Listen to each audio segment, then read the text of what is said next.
It is time for the Elimination Chamber preview and predictions and emails. We'll get to those on the back half of the show because there's a lot to talk about. There's a lot to get to, a lot to hear from when it comes to your guys' opinion and your take on what you think is going to happen tomorrow night in Chicago with what should be a newsworthy show because they have no PLE in March. There is nothing to lean on to until WrestleMania. So they got to make an impact. They have to make it now. I don't think we'll see Brock Lesnar's opponent be revealed. That'll be, as I mentioned, maybe even at WrestleMania itself. It could happen earlier, but they could string it out as well as a part of a hook. So there's also news going around. So certain things here that I just have to get off my chest off the beginning, because if I don't, I'm going to be annoyed that I didn't talk about it because I have the platform and I want to use it. And the WrestleMania ticket prices thing, that is still apparently a concern to WWE, and that the ticket sales are nowhere near what they were last year. I don't know why they are surprised by that. Even lowering the ticket prices, which I've advised that they do, and apparently they've done, and I don't know if they've stayed that way. I haven't checked lately. But even if you do that, the problem is it's that, yes, WrestleMania was in Vegas last year, and that's a problem if you don't want fans and the fans don't want to come back to Vegas. Maybe they didn't enjoy it. Maybe they felt that they spent too much money and they didn't want to go and do the same thing again. So I think the venue having a kind of a do-over from last year is partially to blame for these low ticket prices. Now, we don't know the numbers, but it's concerning enough for the company to be publicly concerned about it. And I think the other part of it is fans realize just generally that they are being gouged, and that last year specifically didn't deliver and left one of the worst tastes in our mouths as wrestling fans in decades, and that they felt they didn't get their money's worth. You ever think about that and maybe give us some stars and matches kind of ahead of time that we can look forward to instead of a WrestleMania season that so far, yes, in their defense, has been partially derailed by massive injuries. But their favorite word, pivot. We got to pivot. Well, why don't you pivot your ass into a position that actually gets fans interested in buying tickets? And I think they're relying on just the brand of WrestleMania to sell tickets. And it has worked in the past. And WWE has delivered. Now, when you look at the record ticket prices, here's the thing. Every WrestleMania ticket prices, especially as of late, are really reflections of the previous year's WrestleMania's perceived success. And when you look at WrestleMania 40, generally considered one of the best endings to WrestleMania in recent memory. WrestleMania 41 was then highlighted with record sales, record gross attendance, every metric you could think of to break, they broke at WrestleMania 41 in Vegas last year, which fans, I think, saw WrestleMania 40 and went, wow, The Rock showed up. Undertaker showed up. We had a great long-term story have a payoff. It left you feeling great, and fans were like, let's go. I'm going to Vegas. And then fans go to Vegas, and they get a steaming pile of hot crap delivered to their plate for the end of WrestleMania. Not the whole show. No. I mean, WrestleMania had some bright spots, particularly night one's ending, which was awesome. But when it ends totally on a flat, just horrible finish, horrible, no excuse, then fans are going to go, screw that, I'm not coming back. And there's also only a subset of fans that can go, that can afford to go, that have the time off to go. And when you burn those fans like you did last year, those fans are going to now not show up this year.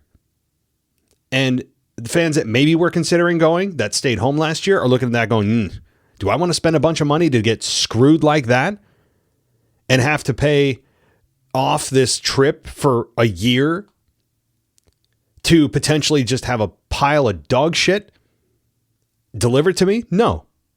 So I think that this is a reflection of the venue being run back, as well as just the product's not super hot. The WrestleMania feels a bit directionless. We don't know the card. WrestleMania, the brand, has sold as many tickets as it's going to sell without knowing the card. That happens every year, but this year it's seemingly a lower amount. And you also don't have stars right now to really push that forward. Yes, you have Brock Lesnar. There's no Rock. There's no Austin. There's no Taker. Very, very few of the Attitude Era stars remain. And you also, again, left a sour taste in fans' mouth from last year. So you put all that together, I'm not surprised they have low ticket sales. They deserve it. It's exactly what they deserve. This is the appropriate response from fans. So I have about as much sympathy for WWE as they do for us, and how much respect they have for us. So there. All right. Now, before we get to my predictions, I do have another note or two here that I saw come across my feed. And one of them is Jey Uso saying he's going to run it back in the Elimination Chamber if fans ask for it. And saying, oh, the fans, they pay to be here, so I'm going to do what they want or whatever, and he's like, oh, fans be mad or whatever, whatever his, half-ass English is that he likes to spew. Look, Jey Uso as a single star, it was successful, but not as successful as many thought it could be. He reached the top of the mountain, didn't work out, and they kicked him back down. It happens. But the run it back in the Survivor Series match, the War Games match, was horrible. Horrible. And also, if he does it here, I mean, I hope the fans boo the living shit out of him. The fans should. I'm ready for Jey Uso to turn. I'm ready for people to hate Jey Uso. Now, he's in a tag team, so that softens the blow. But if Jey Uso in the chamber decides to run it back, or ask the fans if they should, or he should, I hope the fans in attendance boo him into oblivion. So that's my hope. I know that he's very aware, and anybody on TV, any of the characters on TV, any of the wrestlers or management says that they don't really pay attention to social media, they don't pay attention to the naysayers, they don't pay attention to the negativity. They are lying to you because they don't want to enable anybody to start a firestorm to make their tummies hurt. So I don't want to hear anyone. This is the most social media conscious generation of all time. And organizations live and breathe on social media, whether they want to say they do or not. These are the people that support your organization. This is across every platform for every organization right now. You can and should voice your opinion, but don't listen to anybody that says, "Oh, I don't pay attention to the negativity." No, I want you to hope that you believe that I don't pay attention, so you only say nice stuff. Well, how do you know it's nice unless you read it? So it's just not possible to filter out the negativity. You have to see it. And I don't want to focus on it. Well, yeah, sure you don't. Sure you don't. So whatever. Jey Uso, I hope he gets booed through, that the boos are so loud that the sound waves pin him against the chamber and he can't exit the pod. All right. So last thing, and then I'll get to the actual predictions on my end. And this gets worse. So Jacob Fatu, on a recent podcast, I'm going to try to find the actual credit here to give it where it's due. Okay, I have the source. This is from the No Contest Wrestling podcast. Jacob Fatu did an interview with them. I've never heard of them, so I can't say whether they're good or bad. I don't know. But credit to them. So they said that Jacob Fatu was asked for his thoughts on fans who think it's dumb when Jay runs it back in the middle of matches. He says the critics should shut the hell up and just enjoy the show. He says, and this is Jacob Fatu, says, quote, "Enjoy the show. Man, just shut the hell up. Just enjoy the show. Listen, you obviously keep watching it. Obviously you're complaining. You're watching. Man, just chill. Just chill. Enjoy the show, okay? Obviously, if you're complaining about him yeeting, that means you're watching him yeeting. Whoever's complaining about Jay yeeting, man, you used to yeet with him. You're watching. You're still yeeting. You're still watching. Just enjoy the show." I mean, just an absolute scholar of our time here speaking. Very, very eloquent. I'm just so impressed with his word choice and the way that he formulates sentences and the way, he kind of brings it all full circle and kind of goes, He's one of the forward thinkers of our time. You can just tell. So Jacob Fatu needs to shut his mouth. All right. Now, he's going to be backed by the company. He's backed by Triple H, who says this all the time. Wrestlers are increasingly saying this more and more whenever they have the chance to. The line is just enjoy the show, shut up, and enjoy the show. Now, if you have kids in the room here, I'm going to tell you, here's a warning, okay? Turn down the volume, put your headphones on. Okay, you've had the chance. Just trying to give you a moment here. We're going to turn this show a little bit on its side here. Jacob Fatu needs to shut the fuck up, okay? Because, and anybody in the company that truly believes this, and maybe I think he probably truly believes this. I mean, he said it one or two times in his quote here.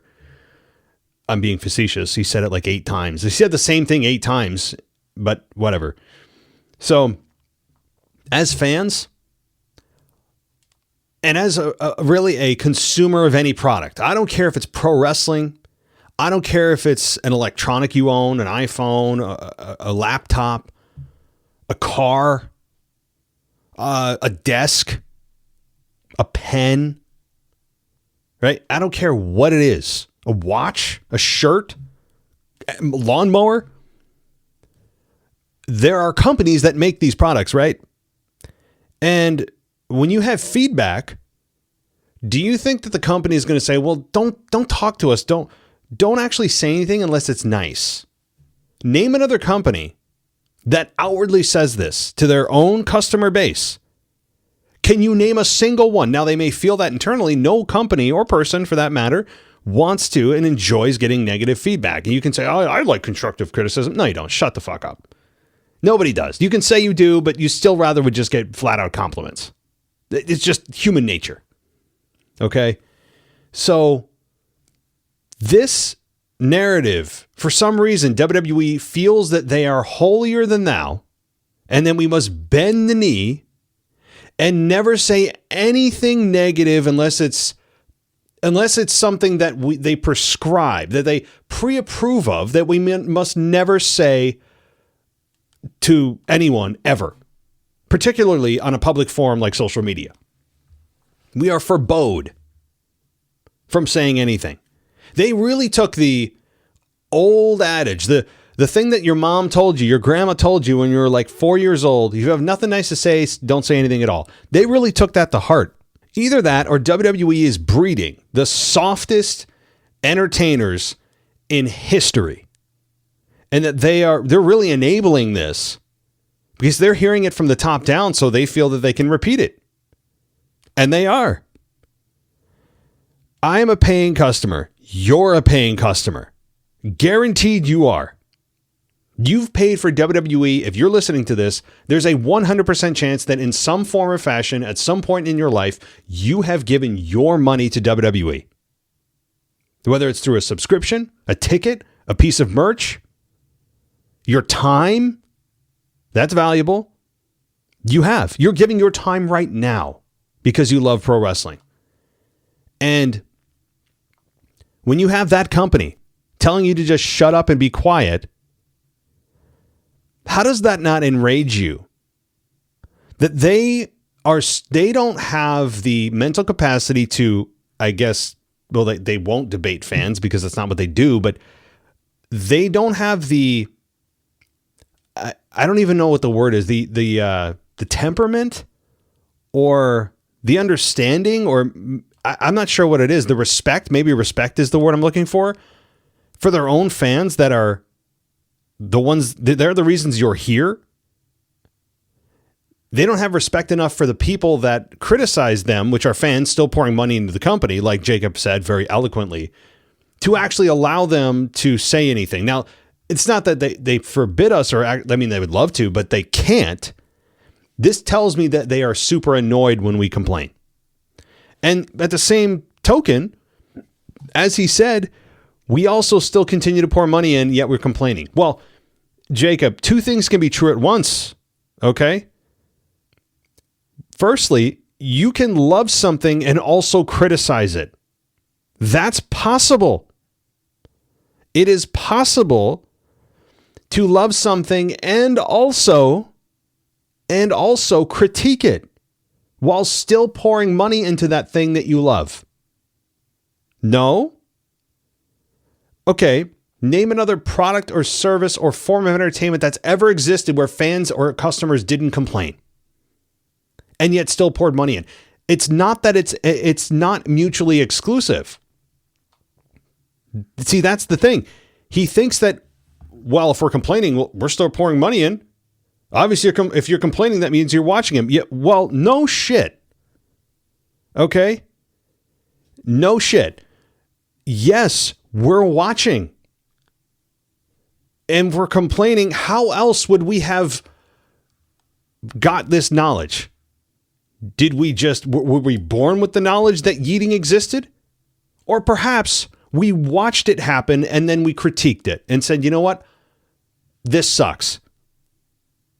No, I mean, the other thing here is that fans are allowed to change their mind. The company does it every day, all the time.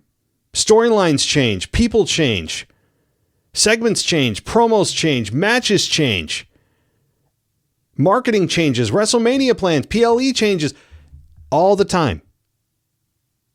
People can change their minds. Happens every day, I promise you. So that's also still possible to do, but we're not allowed to, I guess, according to Jey Uso, I'm sure also believes this, and Jacob Fatu, who I've never really been a fan of, but this kind of solidifies it for me. He can go fuck himself. And anybody that actually believes this, and especially if you're in the company, you work for the company, I'd give you that same prescription. All right, this is just disrespect to fans. And whatever happened to the idea that any controversy is good controversy, right? There's no such thing as bad news. And there is some truth to that.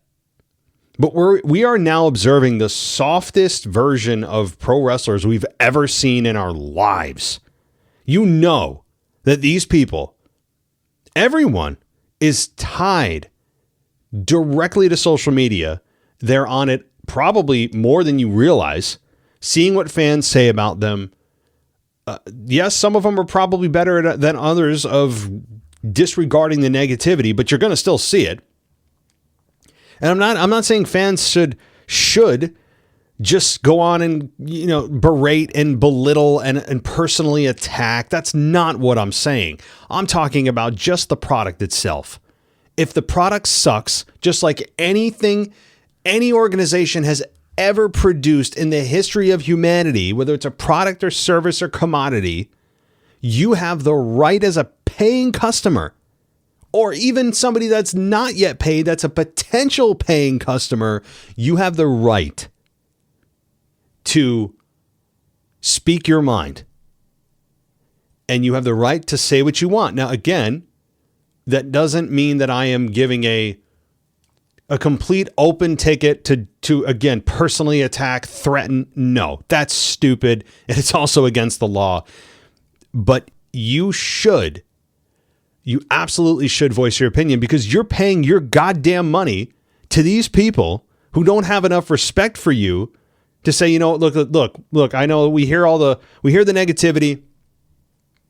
We understand. We hear you. It's not fun to read the comments, but look, we understand. You guys, you have a passion for this. You love this. You have the right to tell us what you like and don't like. And today it's just shut up and watch. Oh, okay. I'm convinced. You fucking morons. Yeah. What a very well laid out argument. I'm totally convinced now. Thanks, Jacob. And well put. This man should be on campuses giving graduation speeches. His vocabulary is deep and vast. I mean, listen, fucking moron. And again, he's a microcosm of a larger belief. He's just the latest to open his mouth and put his foot in it. I hope the fans, again, boo him out of the building, too. I don't know how many are aware of this or care about it as much as I do, but it should insult you as a fan. It should insult you. And it's also kind of an attack on your First Amendment right in a very superficial way as an American, if you care about that stuff, in a way that's not very threatening, but it's telling you that they don't respect your right to say what you want. And especially, again, you're a paying customer. You're giving these guys and gals your money and your time. And they're telling you to just shut up and just take whatever we're going to give you. If you don't have anything nice to say, just be quiet. We don't want you to hurt our tummies. Fuck that. Enjoy the show.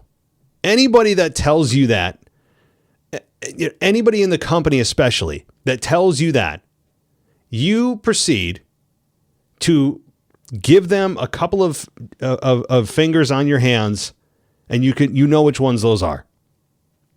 Now, I'm being serious. That is so disrespectful. Let's just move on. Okay, I've spent too much time on this, but I'm like, here we go again. Like Triple H. Triple H has said it before. Jacob Fatu, others have said it too. Just enjoy the show. All right. Let's continue, guys. I promise we're going to get on here. All right, let's go to a patron. Actually, I'm sorry. My predictions. I got to go to my predictions, and then I'll get to a couple patrons. I've got more emails than usual. I don't know how many I'm going to get through here. But let's go to my predictions and the card, which I had pulled up, and I was getting all hot and heavy about Jacob Fatu. So, Elimination Chamber, I'm going to go to... WWE has their own predictions, by the way, which is interesting. I didn't know WWE... I mean, I'm just behind the times, maybe, but WWE has... Who is it? Was it Pat McAfee, who does predictions on behalf of WWE? It's weird. But anyway. So, we have... Let's start with Becky Lynch versus AJ Lee. Tough one. I'm going to say, that Becky Lynch probably retains here. And the reason is WWE typically likes to use babyfaces' hometowns as opportunities to get heat rather than opportunities to celebrate with that hometown, the babyface's hometown. And also, we're this close to WrestleMania. The next PLE is WrestleMania. Why would you have a payoff of AJ winning at Chamber knowing that there's something here that's going to lead to WrestleMania? AJ and generally babyfaces as a genre are more fun in the chase than they are the destination. So using that logic, I think Becky Lynch wins. Now, how does she win? Well, there's a lot of ways that she could cheat to win.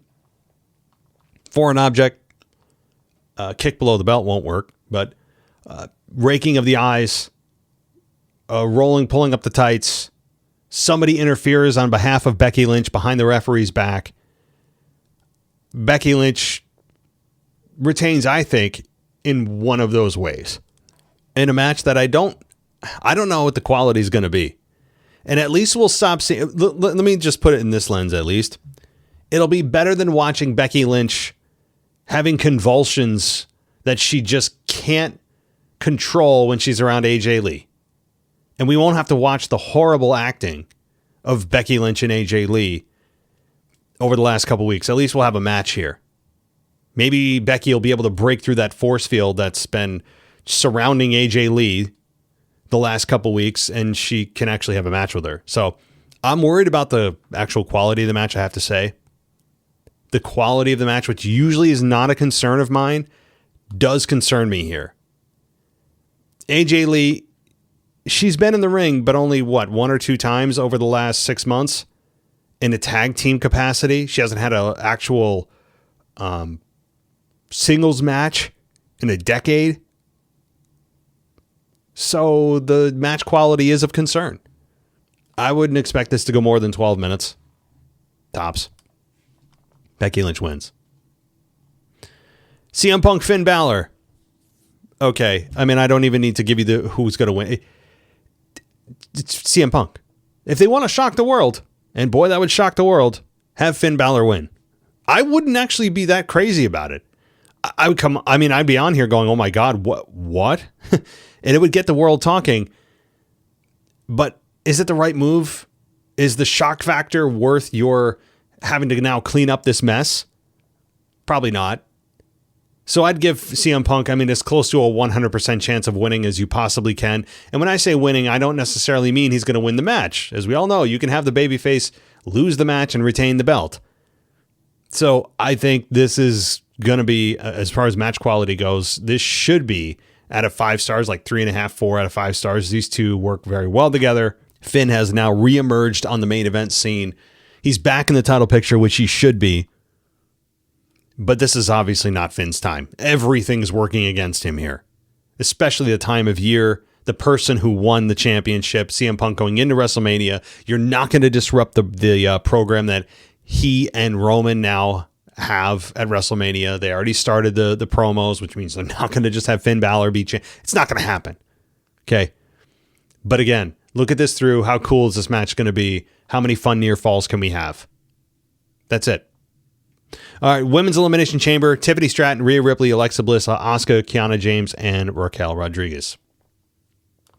Rhea Ripley is a heavy favorite here, and I have to side with this one because this person is going to face Jade Cargill, and the only one that even makes sense to me and the most exciting is Rhea Ripley. You can't go back to Tiffany Stratton. Tiffany Stratton has been on she's had a weird year.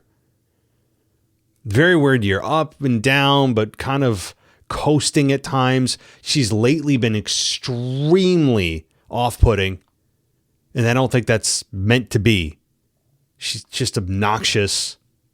She's got a bit of a Sasha Banks vibe to her, which is not a compliment. But in the ring, she's young. She's the future of the women's division.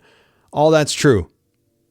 If she stops maybe and takes a few moments away from makeup and whatever Louis Vuitton bag she bought and taking pictures of her latest boyfriend that'll be gone in 3 weeks, and works maybe on things that she could work on, like her promos and her presence on camera, and even in ring, you can always improve there, then maybe she'll get there. But I don't think Tiffany has any of the momentum going in this time.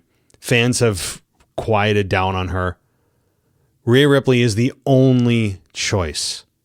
The only choice is Rhea Ripley.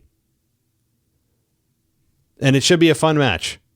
I expect hopefully some standout moments for Kiana, who is clearly seemingly out of place here, but I hope she does well.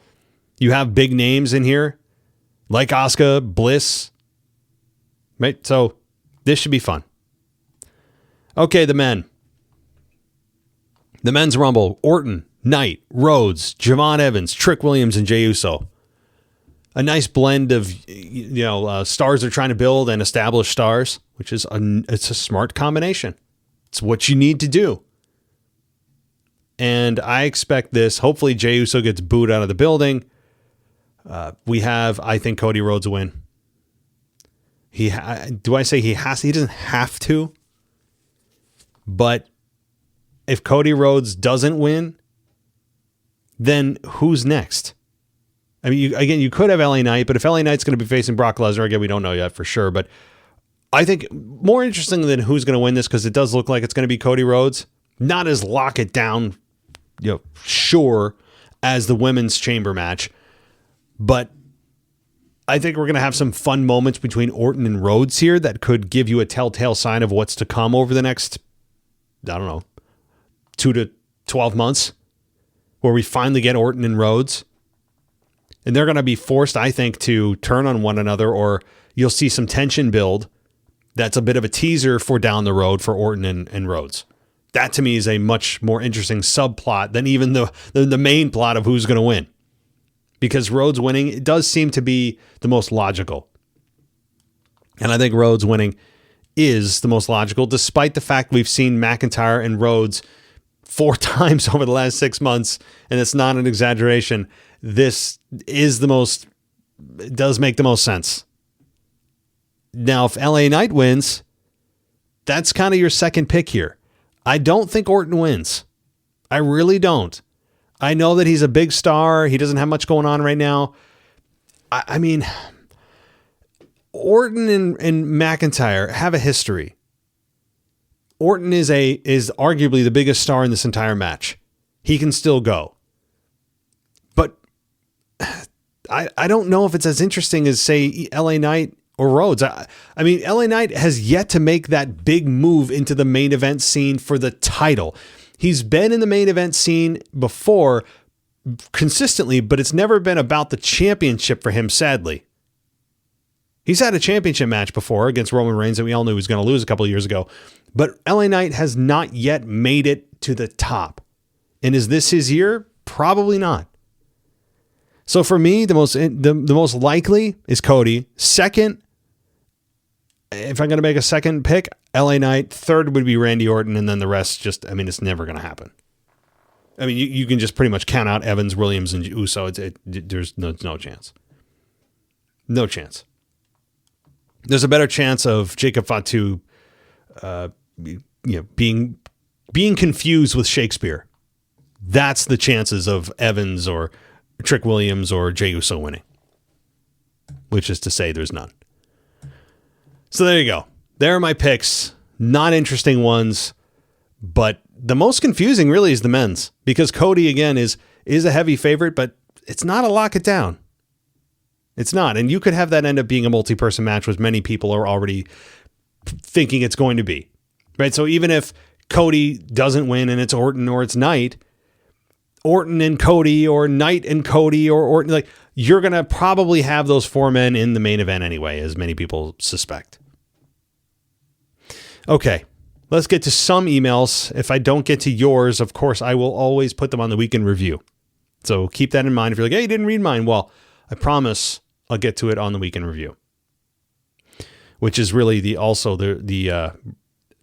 Chamber review show. So, all right, let's talk to Warpath patron. Thank you. And by the way, the promo is about gone, guys. So get it in now. If you want 50% off your first month ad free at Patreon, use code Chamber. Last chance. Okay, so here's Warpath. He says CM Punk and Finn Balor. Punk wins this. Definitely. I think that Dirty Dom tries to help Finn win the match, but will cost Finn the match and set up a WrestleMania match for the Intercontinental belt. I hope so. That to me is yes, I'm glad you brought that up, because while Punk is going to win, it should be about setting up Dirty Dom and Finn. That's a good point. Yes. We've been waiting for that for years. Yes. Becky Lynch and AJ. You think Becky wins? Sorry, but I do not want to see AJ with a belt of any kind. The men's chamber, unfortunately, I think Cody Rhodes wins.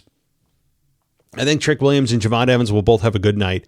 LA Knight will be good, but usually it's just bad timing for him. Orton will be very good as he usually is, and Jey Uso will just yeet, but will be good as well. So I'm glad you brought up Trick Williams and Javon Evans. I kind of crapped on them a little bit in terms of their chances of winning, but that doesn't disparage or belittle their efforts and what they'll probably be able to showcase in the chamber, which is going to be just incredible athleticism, crazy bumps, and they need to make a name for themselves, have fans come out of there and not just remember the winner, but remember what they did. At least I hope that's their goal. So Evans and Trick Williams, that's going to be fun to see those two in the ring. My God, it's as athletic as like human beings can be. It's at the upper limit of like our ability as human beings on this earth. That's the athleticism of Trick Williams and Javon Evans. Looks to me like WWE is going to set up a fatal four-way with Drew, Cody, Fatu, and Randy. At least a triple threat match with Drew, Cody, and Jacob. Well, I don't mean to hurt Jacob's tummy on this, but I hope he doesn't win. I hope he has nothing to do. I hope Jacob Fatu sits out at WrestleMania. That's what he deserves, in my mind, because I'm a spiteful SOB. But when back to reality, you're probably right. It's the fatal four-way or triple threat. Yes. I mean, but your exclusion of Randy is more. If Randy isn't included in this, where does Randy go for WrestleMania? I mean, I guess Brock Lesnar. I don't know. You can't have Randy out, so it's got to be to me, it's a fatal four-way or nothing, and it seems to be leaning that way. Women's Chamber, I think Rhea wins. I think she's the best opponent for Jade. Tiffany will put on a great show. I don't need her and Jade for now. Maybe sometime down the road. I would like Tiffany to get into a program with someone new, maybe the US belt. Asuka did not work before with Jade. I think that was a screw up on WWE's part. Just put her and Jade together for the Queen of the Ring. No buildup of any kind. Alexa Bliss will be very good, but the optics of her and Jade do not work. Would be like Liv versus Jade. Raquel Rodriguez is possible. Like Rhea, she has the strength to match Jade, but WWE's been pushing Raquel a bit lately, and she's been looking good. And Kiana James, I think, will have a very good showing here. Maybe the performance of the night. I really like what she's been doing lately. Would like to see a nice push for her. Sorry for the long email. No problem, Warpath. It's actually, well thought out. Well thought out. I don't think Alexa and Jade has a good optic either. That doesn't mean you can't eventually do it, but to me, it's power versus power. And we get Rhea Ripley away from the tag team division, back in the championship picture. I have no problem with that. Get her away from essentially being little giddy schoolgirls with Io Sky, going down the ramp, making out. And I'm being very facetious and overdramatic for effect. But I'm ready for Rhea to get back to kind of serious business.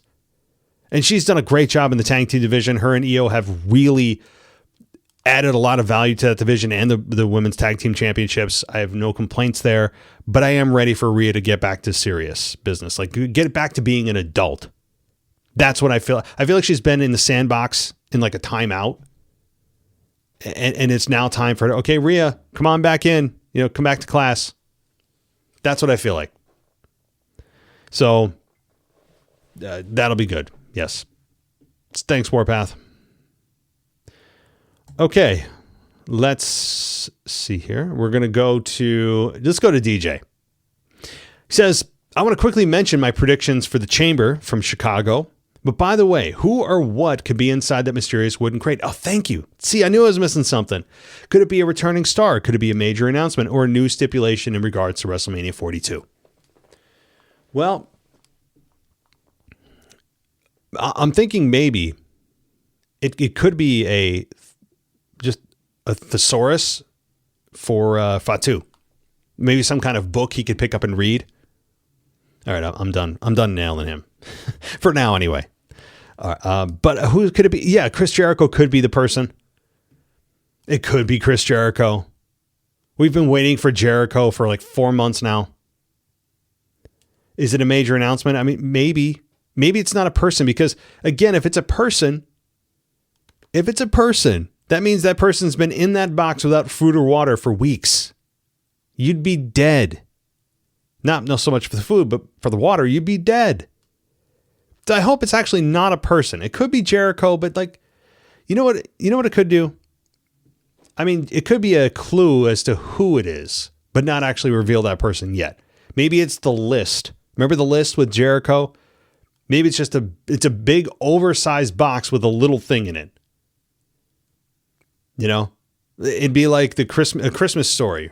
We all know that movie where the dad gets a shipment in this big wooden box that probably cost like $200 to ship it. And inside was this lamp that you could have fit in about 1/10 of the size of a box that was shipped in to kind of throw people off. It's a human-sized box where they're actually shipping something that's 1/10 of the size. So don't be surprised if it's not the size of the box that this thing is being revealed at. It could be something small. So, yeah, I honestly don't know what it could be, but I'm glad you brought that up. My guess, I don't even know if I have a guess because it really could be anything. Is it Chris Jericho? Okay, again, I hope it's not a person. One more thing to mention, what's going on with the Vision. Bad luck, bad timing, and unfortunate circumstances that Bronson Reed recently got injured. Now this group is basically a tag team of Austin Theory and Logan Paul. Two guys that, in my opinion, haven't really got that much attention. But for the foreseeable future on the road to WrestleMania, they would push for a little extra regular appearances, mic time, and in-ring work. But where does Brock Lesnar fit in with this? Is he still part of the Vision, or is going back to Heyman's client? Because if you look at Brock's schedule the next upcoming few weeks, it's going to be a couple times. Yeah, where does Brock fit in? I don't know. Heyman's doing double duty. Heyman's doing double duty right now. Brock is still the client Paul Heyman's the advocate of Brock Lesnar, but also we have an oracle. Paul Heyman's that talented that we can kind of compartmentalize Heyman doing this and doing this. And I have no problem. Brock Lesnar does not need to be combined into the vision. Would it be interesting? Yes. Brock Lesnar is a solo entity, though, and he's also on his own path to WrestleMania. There was never any plan, nor there should be a plan, I don't think, to combine and fuse Brock Lesnar's open challenge that he's going to be having with the vision. Because then it would muddy the waters with what's going on with Austin Theory and Logan Paul, who are now up. I mean, hopefully they don't get the injury bug too. But to me, Brock Lesnar is probably not going to be a part of this. Now to my Elimination Chamber quick picks. Becky Lynch retains. Raquel Rodriguez wins. Wow. Now, I will say, DJ, she's possible, but the problem is you can't do a heel Jade versus a heel Raquel Rodriguez. Unless the plan is to try to turn her babyface, but that's a big risk you're going to take in the next 6 weeks. That the fans suddenly take to her? I don't think so. There's never been, at least in my mind, a championship match that's been heel-heel in WrestleMania history. Or even one that comes to mind just generally. So Raquel Rodriguez, again, yes, from a visual standpoint, it's interesting because of the strength and the stature of both women. But position-wise, doesn't make sense, I don't think. I wouldn't go crazy over it. I'd be like, okay, cool. They're really taking a chance here. But based on their traditional booking, I don't think so. CM Punk retains the world title, and Cody Rhodes wins the men's chamber, but I wouldn't mind seeing Orton potentially win if it's not Cody. Well, again, yeah, you could really swap out Cody or Randy in this win because ultimately both are going to be in, I think, the championship match with Drew along with Jacob Fatu in a fatal four-way. So it doesn't really matter if it's Cody or Randy because they'll get the other person in either way. Okay, like I always said, the cards are subject to change. DJ Kuzmo signing off. Enjoy the chamber. Yes, thank you, DJ. Appreciate that. Let's go to, let's see here. Let's go to Darius. Says, hey, Matt. Last week I was talking about how I'm not impressed with WWE and kind of fading away from it. Here are my late predictions for 2026 based on what we've seen so far. I think WWE is actually cooked this year. 2 of the most hyped stars are now injured. The last week was a disaster. I couldn't look at some of the segments on Raw and SmackDown. I mean that BS segment with AJ and Becky and Kit Wilson reading a poem. They are obviously running out of ideas, and it's kind of sad to watch them just freestyling at this point. The only way they can turn this around is through returns. I'm talking about Chris Jericho. Shout out to AJ Styles for not making a whole year about himself. Sometimes when I saw John Cena making entrances last year, I was like, please just get the hell out. That's it for me. Have a good one. That's the risky run of having a whole year about you. And it's so funny. John Cena will be the first to proclaim that he is not about himself. He's giving back. And you could make a case for that on the side of, yeah, okay, he gave everybody one last chance to see him and he helped monetize his appearances and made more money for the company by stringing it out over a year, which is all true. They made a ton of money, especially in his final match. But it also, on the flip side of the coin, can be easily argued that John Cena making an entire year plus retirement tour is one of the most selfish and self-serving, narcissistic things that someone can do. There's, again, you can make an argument for both. I'm just pointing out there are 2 sides to this. John Cena made all of 2025 about him. Now, there were other things going on, important things going on, but in the back of your mind, you're always like, oh yeah, John Cena. Well, John Cena, who's he going to, oh, it's John Cena. Who's he going to, yeah. Like, so, and he knew that would happen. And I agree. There were times I'm like, all right, yeah, can we be done with the thank you Cenas? Can we be done? And then the failed heel turn, which I credit them completely for doing, and I don't fault them for doing it. But in one of the worst storylines of all time and biggest flubs in history that set up the heel turn, that's, I think, where the whole thing went south. You do wonder if they actually followed through with this and The Rock actually followed through with this, how much differently would we have viewed John Cena's heel turn? Probably a lot better. I mean, because it couldn't have gone much worse than it did. But it's rare that I can say that something sucked, but I also credit them for doing it, and I still would have done it. Because at least you could say he turned heel and we saw what that looked like. But AJ not doing it, I support that.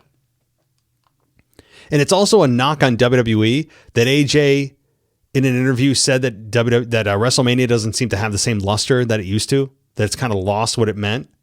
Yeah. Yeah, it has. Absolutely. Thank you, Darius. And yeah, there are some certain segments, man. It's just embarrassing. It's embarrassing to watch. If you're watching with friends that aren't really fans, as I've said before, you are taking a chance every week that you don't have that friend turn to you and go, really? You watch this shit? I certainly aren't watching with those people. I'm watching always by myself.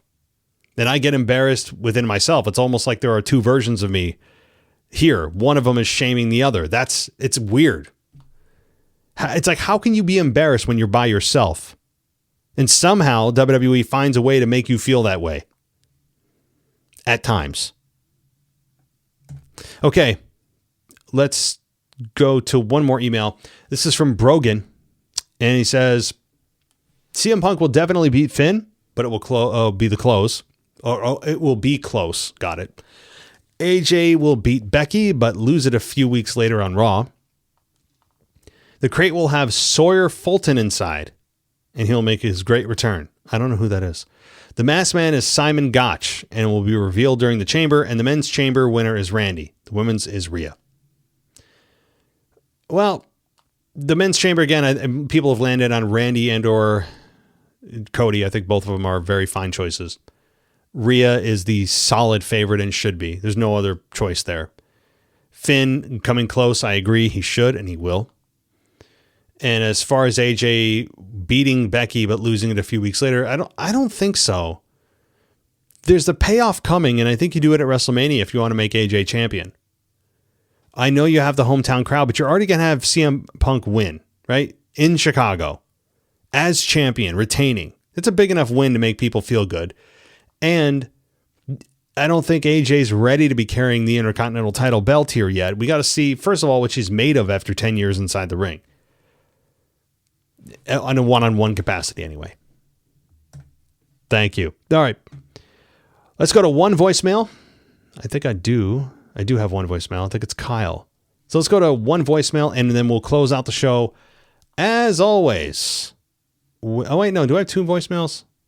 Let's see. All right. Yeah, I do. Let's be kind here. I'll go to, I think this is, well, I'll let the surprise happen by itself here. Let's see who this is. Alex, the French guy here, your current European champion. It's been a hot minute. I don't know, since I think it's been 6 months. I took a little hiatus, but with the WWE podcast and other general notes about wrestling on a general note since I think the end of WrestleMania these days. I think Clash in Paris was my last show. I attended the show from France, actually. And yeah, I just wanted to highlight the latest SmackDown. And yeah, things don't change. Cody Rhodes is still face, and he's provoking Sami Zayn. I thought the promo was pretty good, and I'm hoping that Sami Zayn wakes up. Because I remember by watching SmackDown, when he apologized to Cody Rhodes, the public booed that. I hope there's much more than those straight apologies, because literally, Sami Zayn is begging for an opportunity, and he's saying to Cody Rhodes, when you become champion, please give me one opportunity. It's pathetic. Sami Zayn is the face. People need it. For me, the potential of Sami Zayn as a face is tremendous. And yeah, hope he's getting somewhere this WrestleMania. Bye, guys. Alex, welcome back. It has been a minute, as they say. Good to hear you. Hope all is well. Yeah, not much has changed. Welcome back. Yeah, it's same old, same old. That's the way it kind of goes here. And Clash in Paris is your last one, and now here you are, just in time for WrestleMania. And I hope the Chamber brings you back in. I do think it'll be a good wrestling show, despite all my criticisms and bitching over the last 40 minutes about certain things. I think the show quality should be very good. And as I God dang, speak it, Jey Uso has been taken away in an ambulance via storyline, not real, on SmackDown. So that means there could be a replacement for Jey. Smart. If that's true, and there is a replacement, again, I only saw this just scroll off my feed on Twitter or X. And if there's a replacement, who could that be? It could be Chris Jericho. Could be Sami Zayn, as you just mentioned. But if that's not true, let's get to your response about Sami Zayn. Sami Zayn is in need for a change. It could be for a heel run, and it's been a while since he's been a heel. But Sami Zayn continuing down this path of being the lovable loser, it's kind of run its course. And the timing never seems to be right with Sami, along with others as well. We always say timing's everything, and it's true. But Sami Zayn, I think, is going to become a big factor after WrestleMania in screwing somebody, or maybe he finally gets his shot. But the problem is, how often do you see titles change hands right after WrestleMania, unless your name's Jey Uso? And then the company goes, oh, yeah, that was a mistake, right? You don't. So hopefully if you want Sami to be champion, you got to look at least to SummerSlam. Very rarely does it happen where the championship changes hands after WrestleMania, because WrestleMania is where you have your champions crowned, and it's kind of like anointing that next person. All right. Thank you, Alex. Hope all is well over there, and hang on to that European Championship. All right. Let's go to Kyle. Hey, it's Kyle. So I wanted to talk about the prediction for the Women's Chamber. I think Alexa's winning.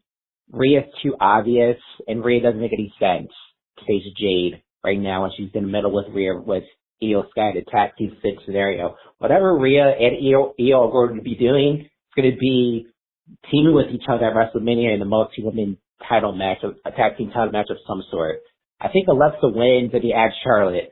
That's the obvious match for Jade to do at this point. There's no other clear, because honestly, Rhea is kind of, it makes no sense. Sure, it's an appealing match because they're both, a better matchup in the ring, sure, but storyline wise, it doesn't make any sense.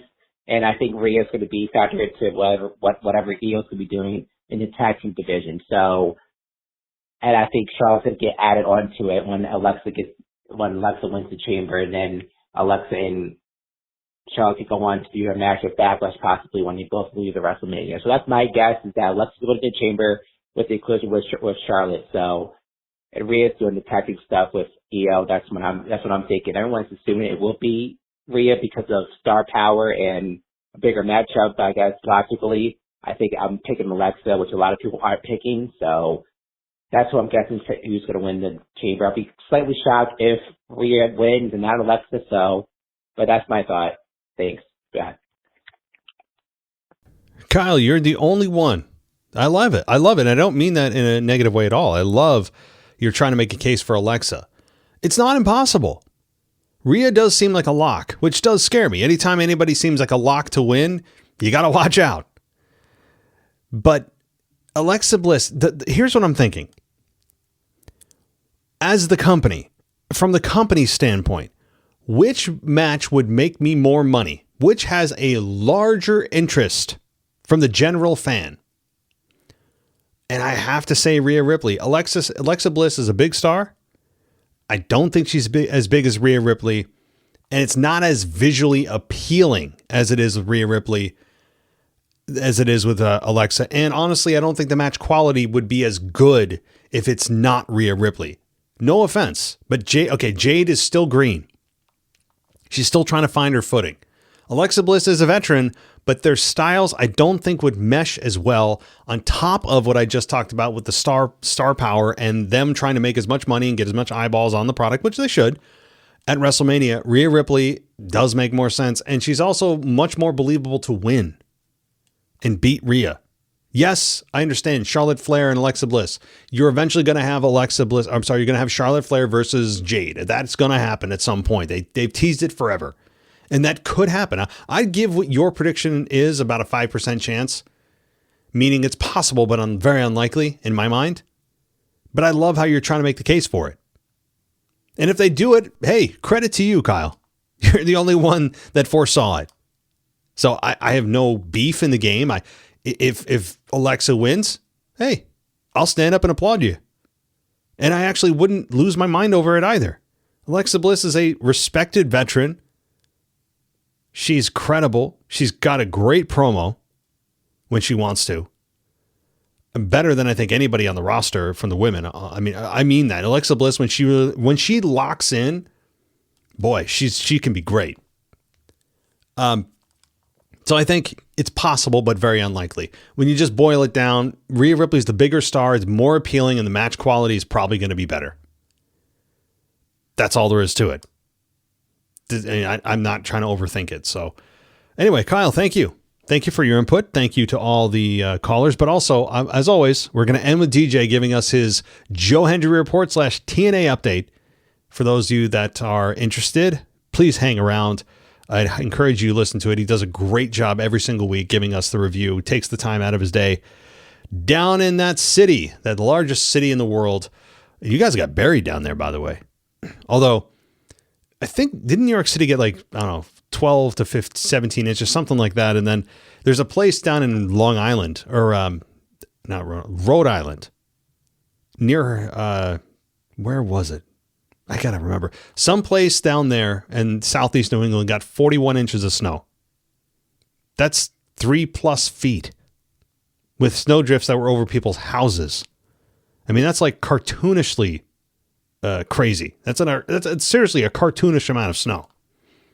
So, up here, it's been annoying up here. Not that anyone cares about the weather up here in upstate New York, but it's been weird. We haven't had any massive snowstorms up here, and it's been a few years since we've had massive ones. It's just annoying enough to piss you off every single week, where it's 3 or 4 times a week you'll get an inch of snow, 2 inches of snow, a dusting of snow, just enough to piss you off when you're getting ready for work, or you have to shovel the driveway because you know it's not going to melt. So you're shoveling your driveway a dozen times in a few weeks, all for an inch of snow per time. It's just dump it all at once. Give me 3 feet of snow. I'd rather do that than have to do it 17 times. All right. Anyway, I don't know who I'm complaining to. I guess the weather gods. But anyway, I'll stop there. Thank you, DJ. We're about to get to you in a moment. Again, we'll close out with DJ. Please stick around. But also, if you want to get this show that you just heard ad-free and you're not on Patreon listening to this, then what are you doing? Go over to Patreon and go ad-free. Use the code CHAMBER. It's the last day you can do it. Get 50% off your first month and join us for the after show of the Elimination Chamber, which of course is coming to us tomorrow night from Chicago. So follow me on X, wrestling_audio. You can also subscribe to us on Apple. Give us a 5-star rating on Apple, anywhere that podcasts are available, Spotify, wherever you go.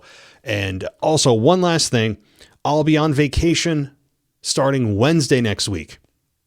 So my last show that I'll be able to do on a regular schedule is my Tuesday Raw review. After that, it's going to be real hit and miss. I'll be in a hotel in a faraway location. I'll just leave it at that.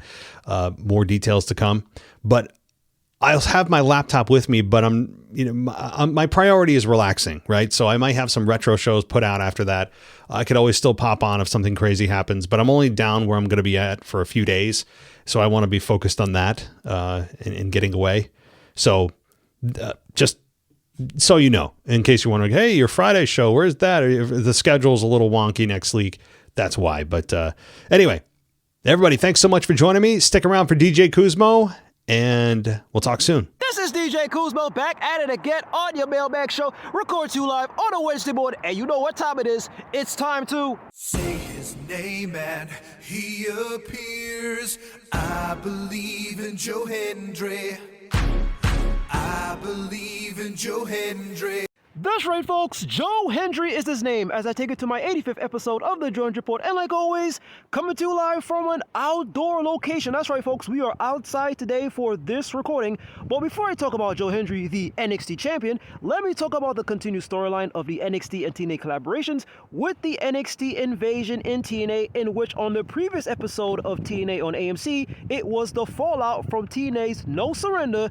We get an in-ring promo from the new TNA Knockout champion in Ariana Grace as she dwelled on her successful victory of being the new Knockouts champion. She acknowledged that her daddy, the directive authority, Mr. Santino Marella, got her match, but she won the title herself fair and square. Ariana then issued an apology to Santino by saying, sarcastically, she was sorry for playing Santino like a fiddle in front of the whole world, and she continues to laugh at her father's expense. Ariana goes on to say that she is proof that wrestling isn't about toughness. It's about leveraging everything in your power to get what you want. Finally, Ariana declares that her boyfriend Stax will win back the TNA International title to solidify themselves as the most powerful couple in the wrestling business. And speaking of Stax potentially winning back the TNA International Championship, let's get to this championship rematch, which took place immediately after the Ariana Championship segment. The TNA International title rematch of the challenger in Stax versus the champion in Trey Miguel. This match lasted 13 minutes and 9 seconds that had the typical shenanigans of Ariana trying to interfere and distract Trey Miguel, but Trey Miguel was able to overcome those shenanigans, pin Stax again, and retain the TNA International Championship. Also on this episode of TNA on AMC, we get an in-ring promo from the TNA World Champion in Mike Santana, in which he warned Steve Maclin to stop knocking on death's door or else he will drop Maclin on his ass. Santana then called in Leon Slater, the TNA X Division champion, to come to the ring so Santana can apologize to him for ditching their tag team match at No Surrender when Santana had a brawl with Steve Maclin. Leon was cool with it, especially since he pinned the former TNA World Champion in Nick Nemeth. However, we get the appearance of the Nemeth brothers of both Nick Nemeth and Ryan Nemeth. They interrupt Leon Slater. Nick accused Leon Slater of getting lucky on that win from No Surrender. Leon clapped it back by issuing a tag team challenge against the Nemeth brothers anytime, any place. But all of a sudden, we get the appearance of TNA's new authority figure in Daria Ray, aka The Suit, and formerly known from WWE as Sonya Deville. She says that wrestlers don't make the matches. She does. Daria continues on by saying, maybe I'll squeeze this match for next week, but for now, get out of my ring so that the show can proceed. And just a couple of hours later, we get a TNA update that on the next episode of TNA on AMC, Thursday, February 26th, there will be a tag team match of Leon Slater and Mike Santana versus the Nemeth brothers of Ryan Nemeth and Nick Nemeth. I just want to mention one more quick thing on TNA before I get to Joe Hendry, and that was this past Monday Night Raw, live from Atlanta, Georgia, the AJ Styles tribute in the final segment of the show that featured a couple of TNA alumni in the self-proclaimed king of TNA, Mr. Frankie Kazarian, one of AJ Styles' formidable rivals from TNA in the legendary Abyss, aka Christopher Park, and none other than Bobby Roode, aka Glorious, and others that witnessed AJ Styles officially retiring from professional wrestling and closing a phenomenal career that spanned over 3 decades from WCW to WWE to Ring of Honor, TNA to New Japan Pro Wrestling, and then finally returning back to WWE. So shout out to the phenomenal and WWE Hall of Fame inductee in AJ Styles. And now to Joe Hendry. Joe Hendry put out a video on his socials last week Friday on February 20th in mentioning the upcoming slate of NXT live events in Florida.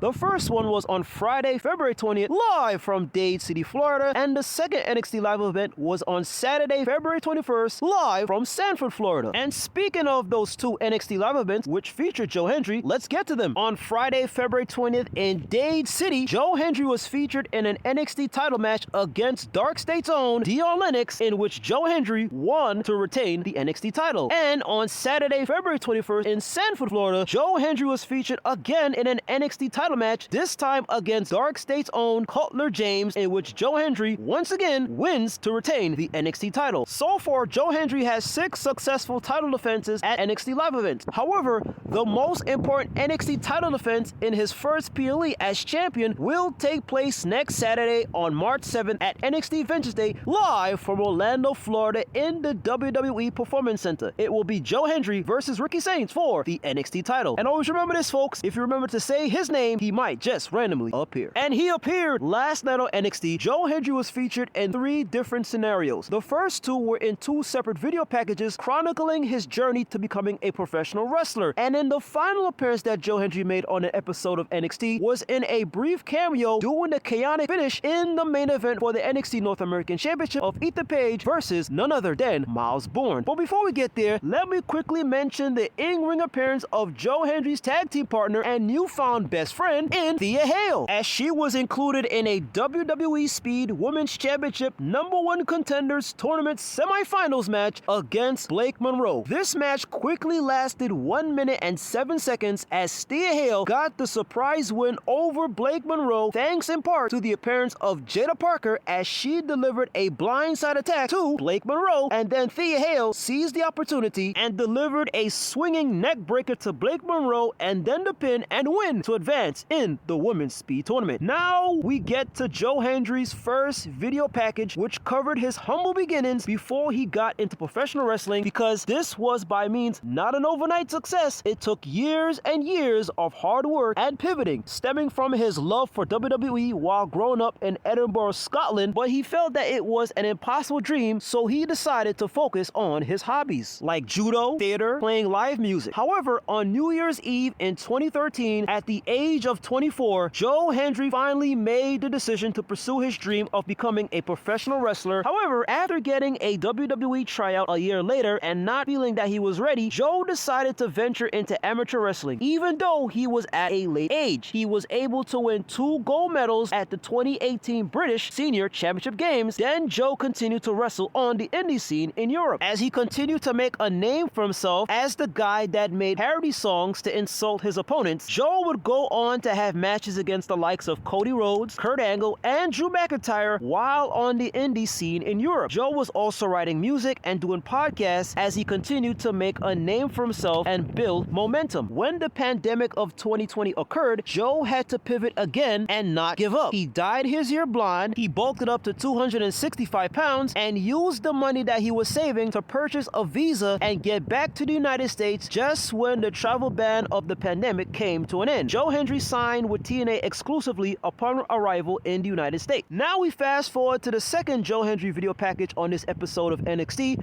which covered the early beginnings of the We Believe movement, as his song Say His Name and He Appears, along with the video, started to get viral on the internet. Joe was continuing to gain momentum every chance he got while in TNA, and of course at TNA Genesis in 2025, Joe Hendry finally became the TNA World Champion as the crowd continued to chant We Believe and supported Joe Hendry, especially online, as the streaming numbers grew higher and higher for his viral song Say His Name and He Appears all over the world. Joe talks about his first appearance of NXT in 2024 getting so many online views as things began to fall into place for Joe Hendry. Fast forward to 2025, as Joe Hendry would make an appearance at the Royal Rumble with the TNA World Championship, and then at WrestleMania 41, Joe Hendry would make an appearance against Randy Orton as he was the mystery opponent, and then later that year he would officially sign with WWE. Coming towards the end of this second video package from Joe Hendry, Joe concludes that becoming the NXT champion was the culmination of all of the work that he did along the way to get to this point. I am the NXT champion. I believe in Joe Hendry. So if you're sitting here today thinking that this kid from Scotland might just have something, then give me an opportunity, because you just never know